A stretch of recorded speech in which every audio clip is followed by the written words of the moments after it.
What if our roads were as smart as our phones? It's a pretty big question, right?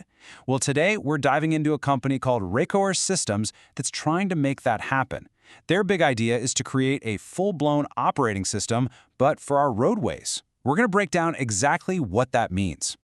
Okay, so to really get their vision, we first have to understand the core problem they're trying to solve. And it's a big one. You see, despite all the incredible tech in our lives, the very roads we drive on every single day are, well, they're basically stuck in the past.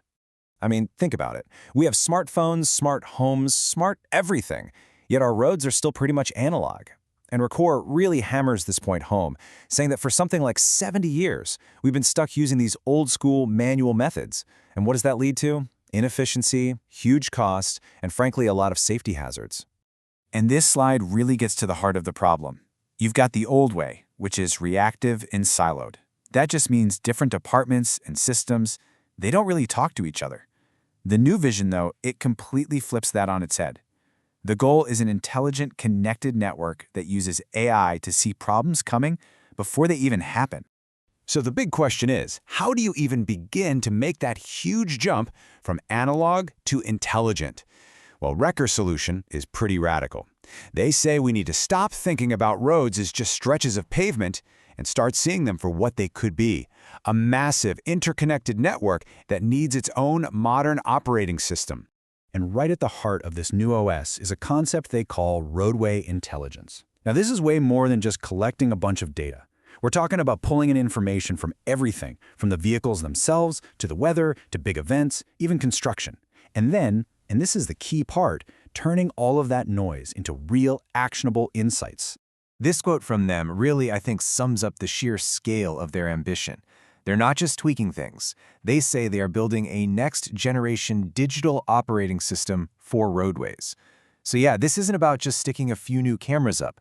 We're talking about a complete overhaul of the digital backbone that manages our physical roads. Okay, so that's the big, grand vision. But what does this operating system actually do? Let's get into the nitty-gritty and break down the different software platforms that make up their digital toolkit. Basically, their whole tech stack is built on 3 main platforms. Each one has a specific job, but they're all pointed toward the same goal, creating smarter, safer communities for all of us. All right, first up, we have Rekor Command. The easiest way to think about this is like the central nervous system for a city's Department of Transportation. It pulls together all these different streams of data into one place. This lets traffic managers and first responders see the entire picture, coordinate what they're doing, and get this, even predict traffic jams before they start. Next, there's Rekor Discover, and this one is all about looking ahead, planning for the future. It's a tool for city planners and engineering firms that gives them these incredibly deep analytics. We're talking everything from what kinds of cars are on the road and how fast they're going, to where EV charging hotspots are, and even tracking greenhouse gas emissions. It's all meant to help build the smart cities of tomorrow. And the third piece of the puzzle is Rekor Scout, which is laser-focused on public safety. The document actually calls it a force multiplier for law enforcement, which is pretty powerful language. It uses AI to recognize vehicles in real time, which can speed up investigations, help find stolen cars, and maybe most importantly, allow different agencies to share critical info instantly during an emergency.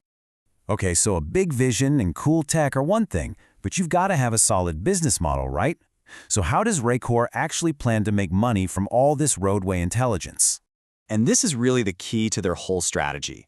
Selling the hardware, the cameras and sensors, that's just step one. It's how they get their foot in the door. The real goal is to sign those clients up for their software as a service or SaaS and data subscriptions. Why? Because that creates predictable, reoccurring revenue, which, as you know, is pretty much the gold standard for any modern tech company.